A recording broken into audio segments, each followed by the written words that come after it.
This week on the Jules and JJ show, we go to Morphettville and Moonee Valley. First time back at Moonee Valley since the renovated track. JJ identifies a few horses. We talk about a Samurai Mind as well. We forgot last time. We don't forget this time.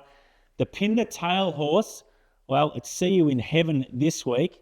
And JJ needs to throw me the key in so I can catch it. You betcha. We'll see who actually won last week. Person with the can in his hand may have. Let's get involved in the Jules and JJ show.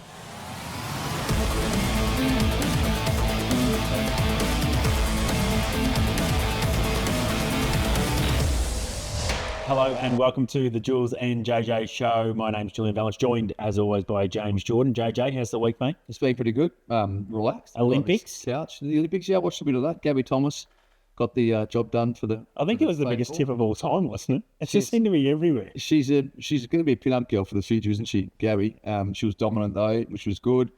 Did my money on Kashane Thompson in the 100, which wasn't ideal. Yeah, I spoke to Hutchie about this on Pandora's Fox on Monday, and I actually spoke to you before it because you were headless.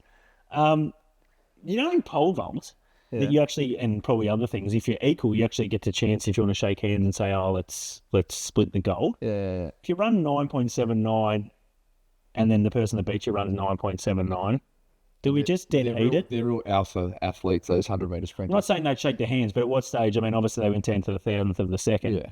You think probably just the 100th of the second. And because as you go, you look at the Miller's Guide, in 5 years' time, and it's going to say that bloke, who I think will never be remembered, by the way, because he finished second, it'll say 9.79, and you'll go, hang on, you're right. They look like a margin there. Okay, that you got beat. I think he got beat, but he did dip. I don't know what it's called on the line. Oh, yeah, right. Dip or whatever. Yeah. He missed the bob, basically. Yeah, okay. Yeah, the bob. He didn't dip properly, so anyway, he got done, and Lyle's too good. All right, let's get to the track intel.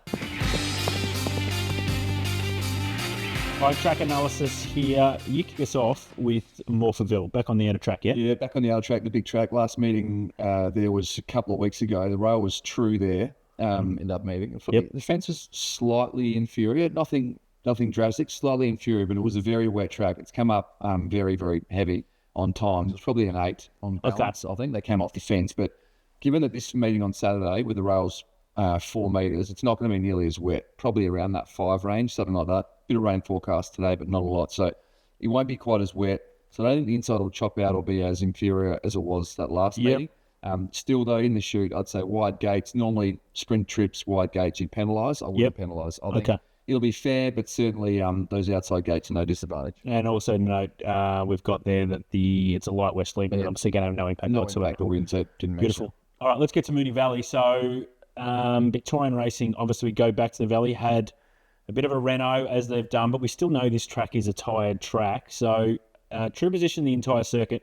Currently at the moment, right now, it's a soft 6, but it hasn't rained all week here in Melbourne. I think we'll be on a good 4 by the time we actually kick off. And to be honest, if we're not on a good 4 and they're not running times that indicate good 4, I'm a little bit worried about once we get deeper into the spring with this track, because when you've had a reno and you're starting in the true, and we haven't had rain for a week and a half, I'd be hoping that you're starting on a good 4. So I'm thinking that's what's going to happen. And I expect pretty fair when we get to these conditions that hasn't been raced on.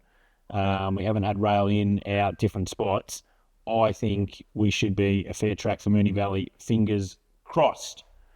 That was the track intel for Morphettville and Moonee Valley.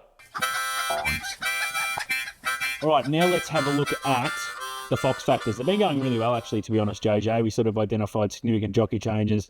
I mean, other different things we tried. I can't remember what last week was. Went back to dry. Yep. Horses sort of first up, second up was more important than obviously being hard fit. This week you want to talk about something I think's actually quite interesting, because we're going to start this probably from now onwards. You've got a group race on Saturday, and we sort of get into the PB Lawrence onwards, Vane Quizette next week in Melbourne. It's beware of target races and prep planning, and probably that comes down to, and I'll lead you to the water, intent of horses in some races compared to other races. You don't want to be the victim. This time of year you can be. You don't want to be the victim in a punting sense of backing your horse that's not there, that's full board trying to win the race. Yeah, I think that happens a lot with horses that are targeting. It might be one of the group ones later on in the spring where they know that they're already in there, they want to cop a penalty, or their preparation's planned to peak specifically on that day.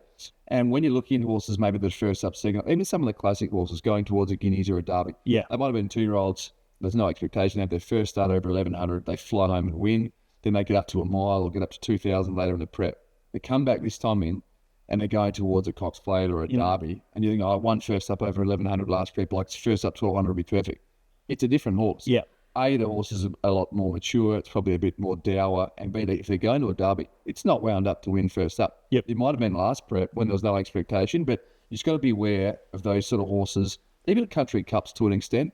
You got a country cup coming up, in 6 weeks' time. They might have 2 clean-up runs and then bang. So you just got to be aware that they may not run to the form of previous preparations, given they're now high rated and going towards those features. The other flip of the coin of that is races like the Naturalism, which gets you into a Caulfield Cup and things like that. There are horses that actually need their rating up. Yep. So 2 weeks, 3 weeks before a race like the Naturalism, where horses are actually going to be waiting to peak till there, they actually have to win those races to get their rating. They could be rated 78, 80, something like that. They usually need a 94, 95 to get into a race like that.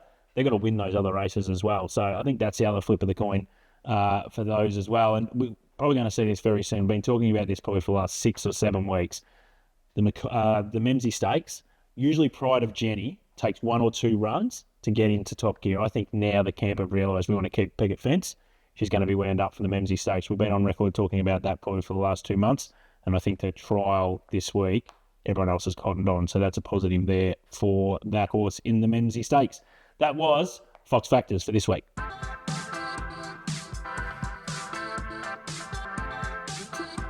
All right, JJ, you give us your SA set. Now, you got 3 this week. You did well last week. I'm not going to talk about the price sensitivity. We'll go wait for that a little bit later. But you are the only one on this couch that's finding winners at the moment, so I can't fight you too much. 3 this week. Yeah, 3. Just I go 3, not the 12 that you're going to serve up slightly later on. A couple of them, unfortunately, are quite short. But okay, if you're tipping a shorty, I think the rule is if you think it's still value at that price, you can tip it. If you're thinking, is it really hard to beat, it's $1.80, I've got to mark 240. Don't tip it. Yeah. The 2 I'm tipping, I've got marked shorter, so I like both. First one comes up in race number 2. It's a horse called the Golden Fist. Right stable and jockey combination with the Jollies and Jake Toroke, who we know I didn't get the Metro Premiership, but they're probably the 2 standouts in the state. This horse race, it was a fair while ago now, it debuted. It just lacked racecraft. It was 460 into about 240, I reckon, on the day. So the box seated in behind them didn't really know what to do when Jake pushed the button. It's come back this time around, had a trial, was really good. It maps perfectly.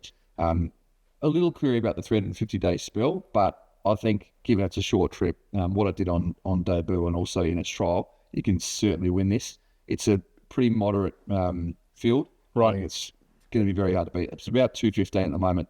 I think this might start shorter. It might even feature in a segment later on. So it's the Golden Fist in race 2. Race 3 was that you probably have seen, or its last start you would have remembered. It's called the Governor King. Mm-hmm. Dominant win last start by 8 lengths.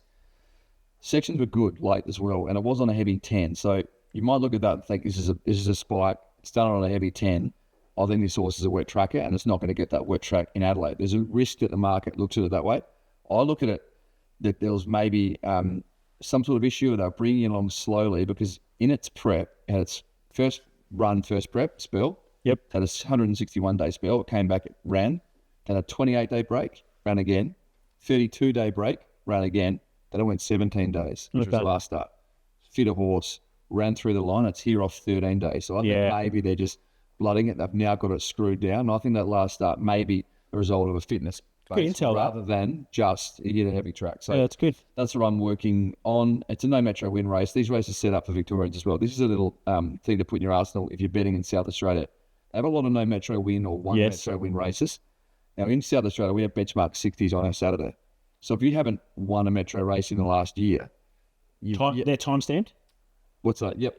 So it's just 1 year, so it's not forever. Not forever. Yeah, okay. But I mean, the Metro races in Melbourne, you're generally thinking benchmark 78s and like we've got benchmark 60s. So we have horses that might win a benchmark 60 and go pretty average. They can't go on these races anymore. So the Victorians are second favourite in this race. They have a big advantage in these no Metro win races. So I think the Governor King in race 3 will be very hard to beat. I think it'll shorten up as well. And the last one's race 7, Zarkana, really talented mare. I've been following this horse for a while. Its trial the other day was really good. It beat See You in Heaven. It did it softly. First up run, Forgive, got back over 1,000 metres on the track. He couldn't make ground. Still hit the line hard. I think it's a really, really good each way bet at about that $7 quote, $7.50 quote, Zarkana.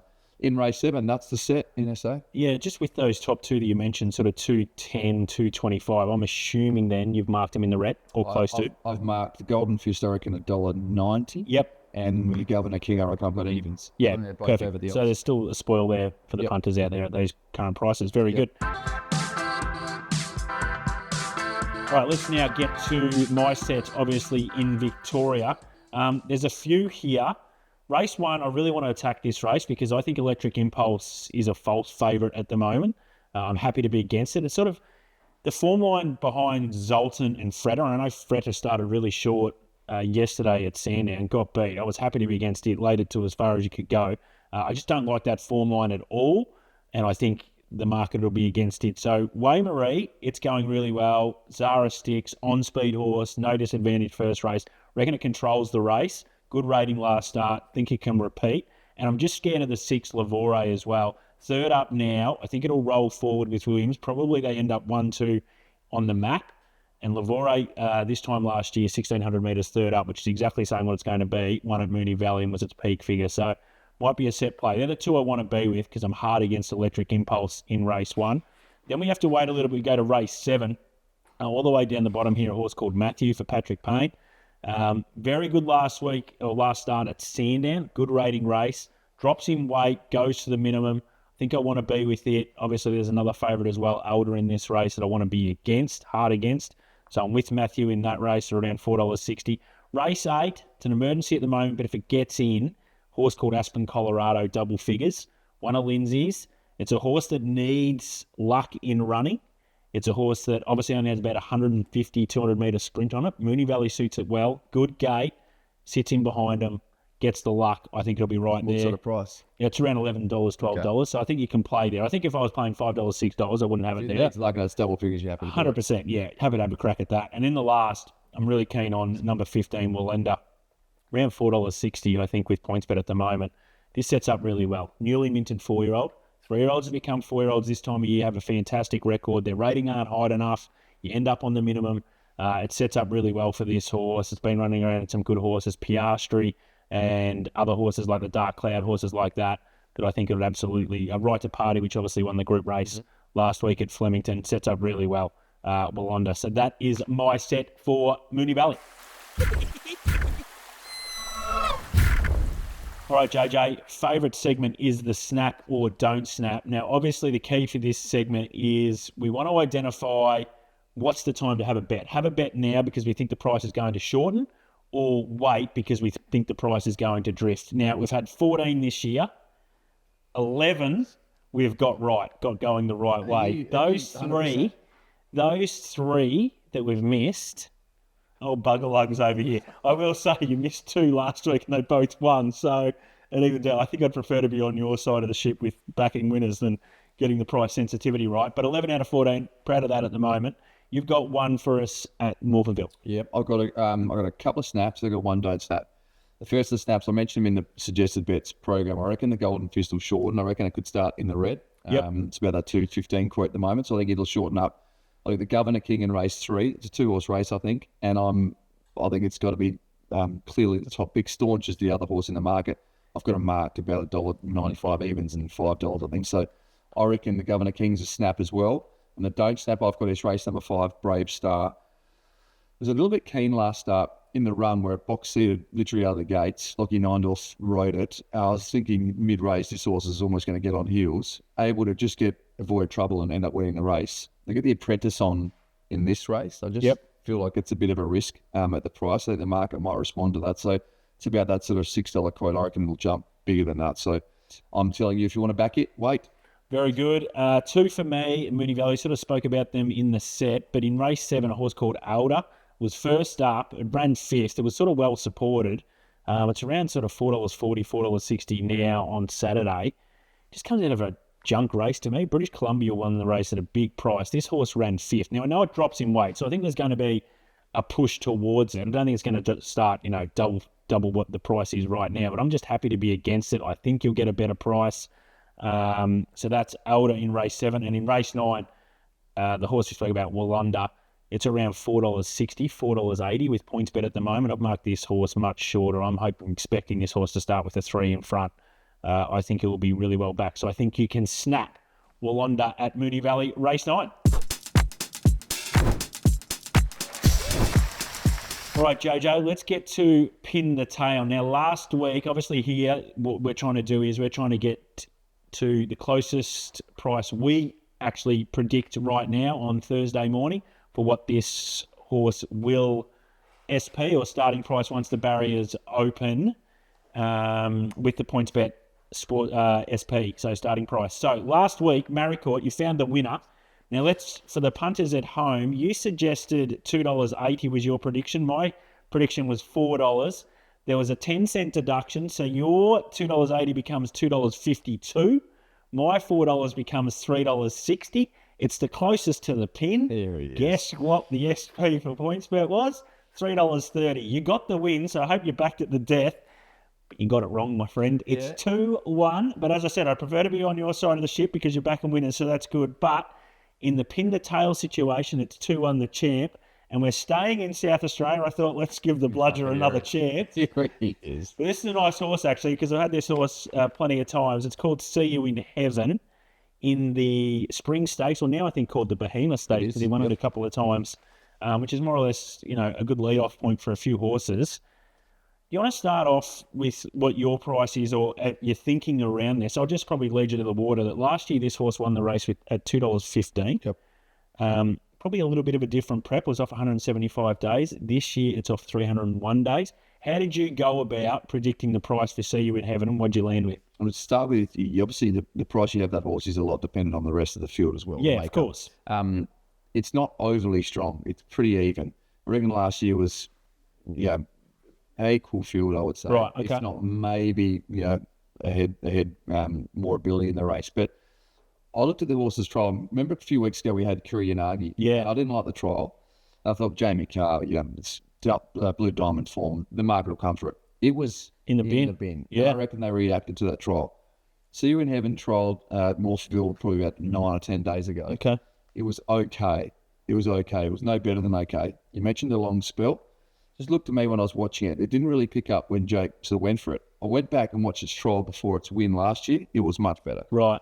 So I just feel like this horse may need to run this time in. It may even need a bit further. It might want 1,400 almost now, and build into its preparation. And again, it's a horse that's more highly credentialed. They'll have a mile target for it over this side of the border for sure. Yeah. So I don't think it'll shorten up. I've got a mark 360, but I reckon the SP might be 350. Yep. So that's what I've gone with. It's obviously shorter than that now. I'm expecting it to drift. Okay, so 350 for JJ. I landed with $3.20, JJ. So I found this really difficult because I could easily have cut it to about $2.40, $2.50 if I thought I was just really worried about, as you mentioned, those 301 days compared to 175 days.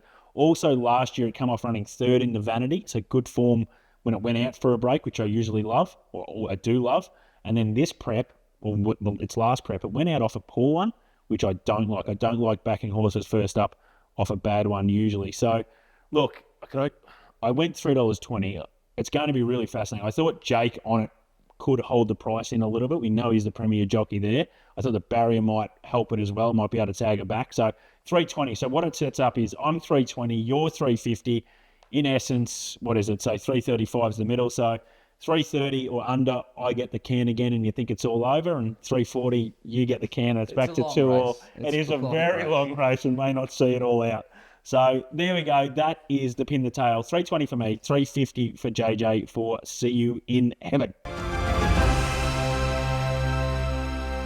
All right, JJ, time of the show now for our plays of the day. The one we really want to screw down on, that we want to push into the punters that we're most keen on. You can kick us off because it's early in the day. Mine's a little bit later. Race 2, the Golden Fist, is a horse I like. I thought its trial the other day was really good. I liked it going to its debut run, which was about 300 days ago, and it didn't disappoint me. It just lacked a bit of racecraft. I think it would have learned that in this time off.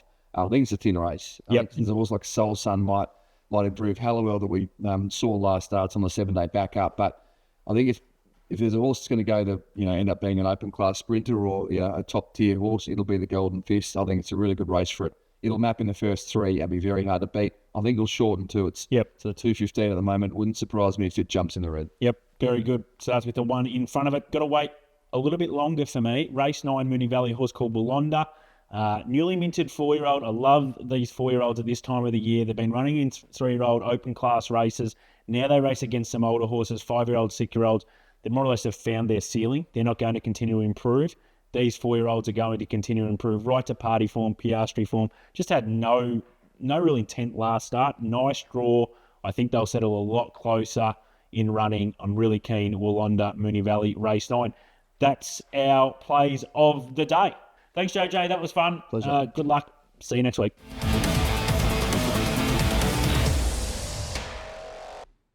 Thanks for watching. If you want to follow more of the trends, insights we have in Foxcatcher Intel, please get involved with the socials. Always involved in Twitter, those kinds of things. I think it's called X now. Like and subscribe. We'll see you soon. What's gambling really costing you? For free and confidential support, call the number on the screen or visit the website.